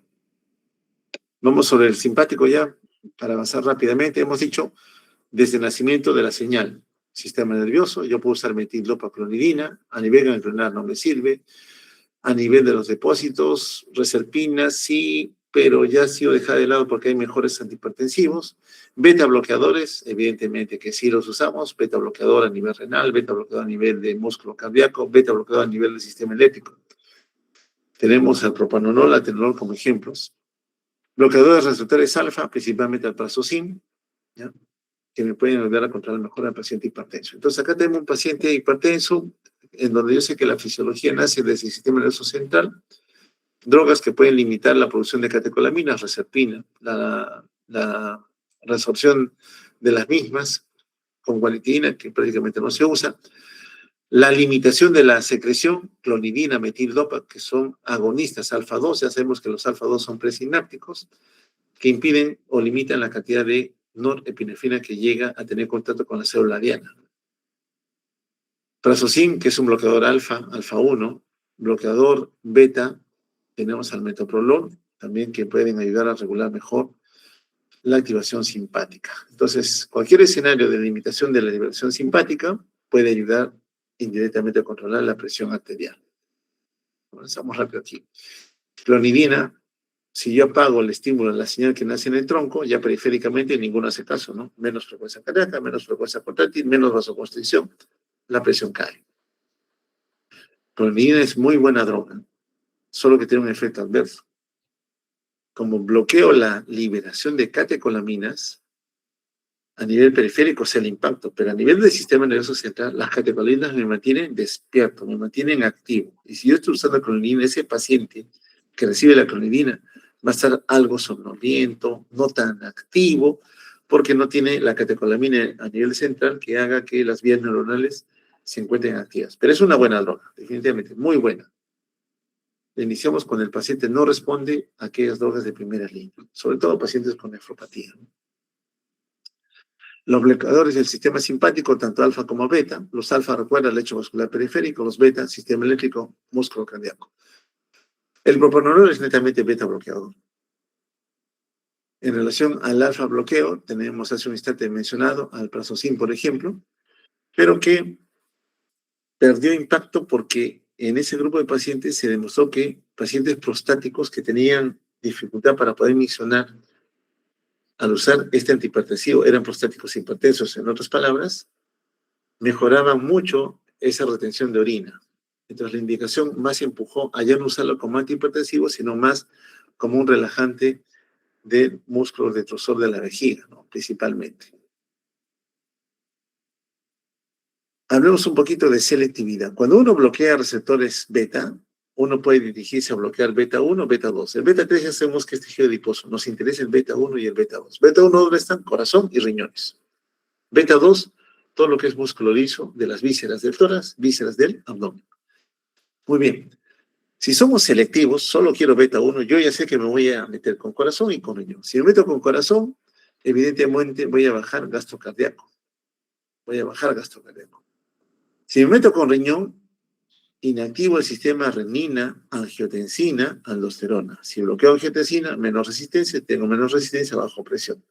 Si bloqueo angiotensina 2, ya sé que bajo resistencia, pero también limito la liberación de aldosterona, con lo cual limito la retención de sodio, que también limita la reabsorción de agua, con lo cual baja la precarga, y si bajo la precarga, bajo gasto, y si bajo gasto, bajo presión arterial. Entonces, el bloqueo beta es importante porque sí me ayuda a manejar al paciente hipertenso. Lo malo son los efectos adversos. Si bajo frecuencia cardíaca, porque bloquear el beta es hacer que la frecuencia cardíaca baje, puedo producir bradicardia. Bajó la frecuencia cardíaca, bajó gasto, bajó presión de perfusión, cansancio, agotamiento. Puede caer la presión arterial. Cuidado con el beta bloqueo. Puede originar disfunción sexual, menos flujo sanguíneo a nivel del pene en el paciente. Le es difícil conseguir la erección al paciente. Le es difícil conciliar el sueño al paciente con beta bloqueo. Entonces, si bien es cierto, yo sé que teóricamente voy a ayudar a bajar presión arterial, algunas veces la aparición de efectos adversos limita el mantener este tipo de tratamiento. Pero sí los usamos, ¿sabes? Pero hoy en día casi más enfocados en lo que es insuficiencia cardíaca. Sí tienen poder antihipertensivo, pero no serían drogas de primera elección. Los vasodilatadores, recuerda, hay el lecho vascular arterial, entonces tengo vasodilatador del lecho arterial, como también del lado venoso. Tengo aquellos que trabajan con canales de potasio, otros que potencian el incremento de la cantidad de óxido nítrico, otros que limitan el ingreso de calcio, ya sé que si no hay calcio no hay contracción, bajo contractilidad a nivel de corazón, bajo vasoconstricción, lecho vascular periférico, en ambos voy a bajar presión arterial. Y otros que pueden trabajar con receptores de dopamina, como son los vasodilatadores. Bien, vasodilatadores. ¿De quién va a hablar el grupo? Principalmente de hidralacina, de nitroprusiato. Uno por administración enteral, otra por administración endovenosa. ¿Ya? De nitroprusiato, muy buena droga, pero muy lábil. Le aumentas un cachito la velocidad de infusión, la presión puede caer a valores sumamente bajos. Es bueno, pero tiene algunos efectos colaterales que limitan mantener por varios días su tratamiento. Ya sé que si yo bloqueo ingreso de canales de calcio, perdón, no hay calcio que ingrese, menos frecuencia cardíaca, menos fuerza contráctil, menos vasoconstricción periférica. Estas drogas se comportarían como una buena droga para el paciente hipertenso. Y finalmente los nitratos, ¿no? Entonces lo que voy a hacer aquí es trabajar con drogas que eviten la estimulación de la vasoconstricción y otro grupo de drogas que limiten o favorezcan, perdón, el estado de vasodilatación. Minoxidil, sí, fue generado para ayudar a que se pueda vasodilatar el lecho vascular periférico. ¿De qué manera? Promoviendo que más potasio salga del interior de estas células. Si el potasio sale, más negativo se queda dentro, más electronegativa. Es decir, está hiperpolarizada la membrana. Va a ser difícil estimularla. Por tanto, favorezco el estado de vasodilatación, trabajando con canales potasio. Pero ¿qué se encontró en estos pacientes hipertensos? Algunos de los cuales eran calvos, ¿no? O ya tenían pérdida de cabello importante, que comenzaba a crecer más el pelo. Entonces, si bien es cierto, al inicio fue generada para actuar en el nivel del lecho vascular periférico, haciendo que baje la resistencia y con ello la presión arterial, más hoy en día se indica para promover el crecimiento de cabello. Los nitratos. Hemos dicho que los nitratos trabajan con el lecho vascular del lado venoso. Sí, se mete con las venas, relajan al músculo liso venoso. Hace que atrapen más sangre, por tanto, menos retorno venoso, menos precarga, menos gasto, menos presión arterial. Y si menos precarga llega al corazón, menos volumen de sangre hay que mover, alivianas el trabajo del corazón, lo ayudas. Muy importante también. Entonces, los nitratos, ¿no? Atrapan sangre, con lo cual bajan precarga y le ayudan al corazón. Pero los nitratos no son exclusivos de las venas. Si yo aumento la dosis de los nitratos, puedo también relajar al músculo liso de las arterias. Es decir, con las dosis iniciales de nitroglicerina, al inicio, va a buscar a su blanco, venas. Yo sigo aumentando la dosis, no solamente estoy con venas, también me meto con arterias. Vale decir, también puedo disminuir resistencia vascular periférica, con lo cual también disminuyo presión arterial. De los nitratos tenemos varias formas de presentación, para la administración enteral como también parenteral, incluso transdérmica existe presentación de nitratos. La que yo utilizo frecuentemente es la nitroglicerina. El dinitrato de isosorbide, mononitrato de isosorbide son comerciales, más caras. Esta nitroglicerina es más barata. Corto periodo de acción. Estas tienen un periodo de acción un poquito más prolongado, varias horas. Estas son minutos. Recuerda que si nitroglicerina relaja el músculo liso, más sangre atrapa en las venas, menos precarga, menos presión. Si relaja el lecho vascular arterial, bajo resistencia, menos gasto, menos presión, puede ser que se le pase la mano. Es decir, que el paciente que estaba con presión 120-80, comenzamos a infundir nitroglicerina y notamos que en unos minutos de estar en 120-80 cayó 80-50. Yo sé que es por la nitroglicerina. ¿Qué hago? Suspendo. Y cuando suspendo a los minutos, la presión sube. En cambio, si usara, por ejemplo, el dinitrato de isosorbide, su impacto, su tiempo de acción es de 2 a 4 horas. Es decir, tengo que esperar más horas para que, si la presión bajó, en 2 a 4 horas recién va a volver a subir. Y a mí no me conviene tener un paciente hipotenso. Recuerden ustedes, shock circulatorio puede ser perjudicial. Por eso que entre las dos prefiero usar nitroglicerina. ¿Por qué? Porque esta se metaboliza en minutos. Esta, en cambio, demora ya varias horas. Por eso esta es una droga, entonces, mucho más segura. ¿Cómo trabajan los nitratos? Incrementando el GMP cíclico, que activa una proteína quinasa, la cual bloquea una proteína canal que favorece el ingreso de calcio. Y si el calcio no ingresa, disminuyo fuerza contráctil. Si hay menos fuerza contráctil, hay menos gasto. Si hay menos gasto, menos presión arterial. Pero también trabajo con la miosina, impidiendo su fosforilación, y con esto, si no está fosforilado, no interactúa con la actina, con lo cual no hay contracción. Entonces, el nitrato tiene doble blanco de acción, tanto con el ingreso de calcio como con la activación de la miosina, para que no exista la contracción.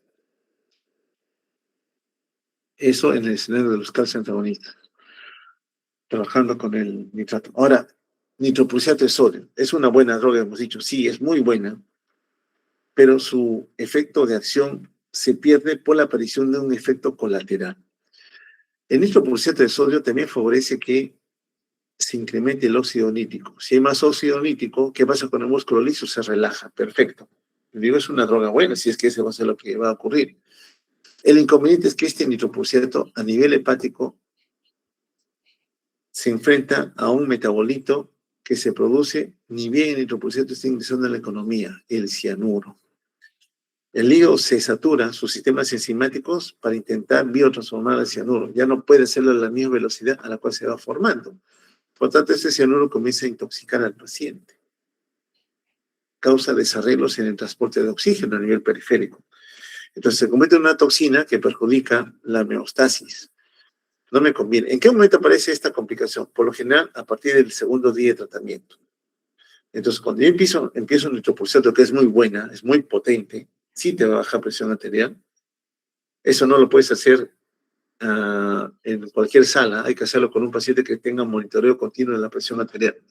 ¿Por qué? Porque cuando empezamos la infusión de este medicamento, rápidamente la presión cae. Es de rápida instalación. Su tiempo de acción es rápido también. Si yo suspendo, se pierde el efecto de vasodilatación y la presión vuelve a subir. Pero si lo necesito, cuídese porque el cianuro es el principal peligro que puede ocurrir como complicación en relación a la acumulación, perjudicando el transporte de oxígeno. Los calcio antagonistas o bloqueadores de canales de calcio, uno se pregunta, ¿dónde están los canales de calcio? Están en el sistema eléctrico. Por tanto, su bloqueo baja frecuencia cardíaca. Están en el músculo cardíaco. Por tanto, el no ingreso disminuye fuerza contacto. Están en el lecho vascular periférico. Por tanto, el no ingreso de calcio relaja el músculo liso vascular periférico, con lo cual disminuye la resistencia, con lo cual disminuye la presión arterial. Los calcios antagonistas ya los mencionamos. Tenemos las dihidropiridinas y las no dihidropiridinas. De las dihidropiridinas, nifedipino. Nifedipino básicamente trabaja en el lecho vascular periférico. En cambio, verapamilo y ditasem trabajan aquí periférico, pero también trabajan a nivel del sistema eléctrico y también a nivel del músculo cardíaco. Eso lo van a decir los compañeros que hagan la revisión. Entonces, sea cual sea el bloqueador de canal de calcio, unos actuarán más en el lecho vascular periférico, otros actuarán más a nivel del sistema eléctrico. Ya, para terminar, sistema renina-angiotensina. Bueno, sabemos que la renina que se liberó, estímulo beta 1, caía la volemia, entre otras situaciones más, favorece la liberación de renina, que actúa sobre la angiotensinógeno, para producir angiotensina 1, la cual en el lecho vascular pulmonar produce angiotensina 2. Y esta angiotensina 2 estimula, ¿no? Estimula diferentes sustratos, con el fin de aumentar la presión arterial. Entonces, si yo conozco el impacto que tiene en la presión arterial y tengo un paciente hipertenso, yo puedo ir a bloquear la activación de este sistema que me puede ayudar a controlar mejor la presión arterial. Lógicamente, en ese escenario yo puedo bloquear la liberación de renina, la conversión de angiotensina 1 en angiotensina 2 o ir a bloquear al receptor de esta angiotensina 2. Las drogas iniciales que trabajaban bloqueando este sistema fueron los inhibidores de la enzima que convierte la angiotensina 1 en angiotensina 2. Al bloquear esta conversión, no tengo angiotensina 2, con lo cual no genero vasoconstricción, con lo cual bajo resistencia, con lo cual bajo presión arterial. Y lógicamente con ello ayuda a regular mejor el impacto que se tiene sobre esta condición. Entonces, la enzima convertidora de angiotensina, que está en el lecho vascular pulmonar, busca encontrar a la angiotensina 1. ¿Ya? Ese es su blanco. Si yo le doy un YECA, un inhibidor de esta enzima, no hay bloqueo, no hay formación de angiotensina 2, ¿no? Es lo que hacen los inhibidores. Los inhibidores los reconozco porque terminan en PRIL, captopril, enalapril, lisinopril, tandolapril, etcétera, etcétera. Ahora, hay familias y subfamilias. Captopril y enalapril son YECAs. Algunas veces, pacientes hipertensos, yo he visto colegas médicos que les dan captopril, que es un YECA, y les dan enalapril, que es un YECA. Ambos compiten por la misma enzima, el mismo sustrato, son similares. O sea, no tiene sentido que use dos medicamentos que son de la misma familia para intentar controlar la presión arterial. Sí lo he visto en algún momento con algunos colegas. Mucho cuidado. Cuando uno maneja al paciente hipertenso, escoge de un grupo calcio antagonista una droga, beta bloqueo otra droga, diurético otra droga, por ejemplo, ¿no? Con el fin de controlar mejor la presión arterial, porque sé que ese paciente tiene mayor incremento de la misma que está perjudicando o incrementando el riesgo de complicaciones. Muy bien, ya estamos terminando prácticamente en relación al bloqueo del sistema renina-angiotensina-aldosterona. No quiero que se libere renina y actuar sobre un receptor. Hay una droga, ¿no? Aliskerin, por ejemplo, que trabaja este nivel. Angiotensina 2 o el bloqueador de la misma a nivel del lecho vascular periférico. Sobre cualquiera de ellas va a trabajar el bloqueo de este sistema. Las primeras drogas que nosotros teníamos eran los YECAS, que bloqueaban la conversión de angiotensina 1 a angiotensina 2. Acá están todos los PRI. Luego surgió el bloqueo de la renina, alisquerin. Luego han surgido los bloqueadores de los receptores de angiotensina 2, los famosos ARA2. En conjunto con los antagonistas del receptor de aldosterona, todos ellos buscan trabajar con bulimia, con poder vasoconstrictor. Si bloqueo esas señales, evidentemente bajo presión arterial. No olvidar, ya esta es la última, no se cansen por favor, que pacientes hipertensos, muchos de ellos tienen otras enfermedades que predisponen mayor hipertensión. Son diabéticos, sufren de gotas, son hiperlipidémicos, tienen cardiopatía isquémica, tienen falla cardíaca, son pacientes asmáticos, tienen alteraciones vasculares congénitas, por ejemplo, en donde darle un antihipertensivo podría ser contraproducente. Por ejemplo, un beta bloqueo. Ya sé que si beta bloqueo, bajo frecuencia cardíaca, bajo fuerza contráctil, bajo gasto, bajo presión arterial. Pero en el paciente asmático, él necesita que el beta esté estimulado. ¿Por qué? Porque relaja el músculo liso del árbol bronquial para que el aire fluya con libertad. Pero ahora yo le doy un beta bloqueador no selectivo, es decir, que va a bloquear al beta 1 y también va a bloquear al beta 2. Puede hacer que al bloquear al beta 2, el bronco se cierre y un paciente asmático que estaba bien controlado, ahora se descompense. Entonces, cada vez que usted manipule, o sea, conozco la teoría, lo que hemos hablado es teórico, ¿no? Lo fisiológico, lo normal. Pero ahora tengo paciente hipertenso. Asumiendo que mi teoría está trabajando mal en ese paciente, al momento que usted bloquea una ruta, otra ruta va a intentar compensar. Por ejemplo, quiero darle nifedipino a mi paciente hipertenso. ¿Qué es el nifedipino? Un calcio antagonista. ¿Dónde actúa? Lecho vascular arterial periférico. Perfecto. ¿Qué va a hacer el nifedipino? Vasodilata. Baja resistencia. Muy bien. Al bajar la resistencia, baja presión arterial. Concepto teórico. Pero cuando baja la presión arterial, los barroreceptores de ese paciente hipertenso que se habituaron a tener presiones altas, ¿qué hacen? Sensan esa caída de la presión como algo anormal y le dicen al tronco la presión ha caído. Y el tronco agarra y activa el simpático para que recupere la presión alta que el paciente tenía hasta antes del inicio de ese nifedipino.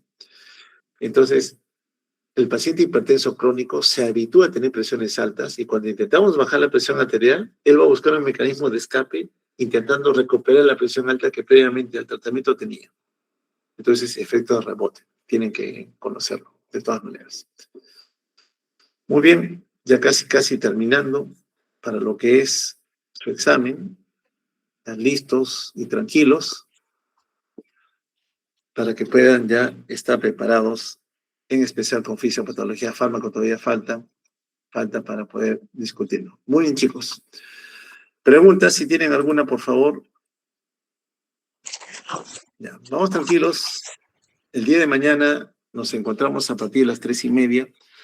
Yo quisiera hacer una aclaración en relación al día de ayer, que no la hablé antes, porque en la promoción pasada, cuando había las reuniones, ¿Pusiste grabar? siempre pedía yo que sea un consenso, ¿no? Consenso del 100%.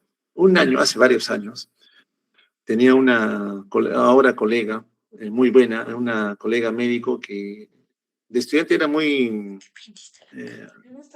intuitiva, perspicaz, participaba así, del promedio para arriba estaba siempre. Ella se graduó de médico y lo que hizo fue establecer la parte médica administrativa. O sea, ella hace administración de salud. Eso, ella no nada con atender pacientes, ¿ok?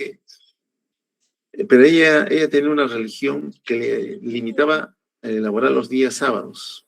Por tanto, un examen nunca podía ser los sábados, nunca podíamos hacer clases los sábados y lo demás. Entonces, ya con eso nosotros entendíamos de que no podíamos ocupar los sábados, por respeto a ella. Era una sola alumna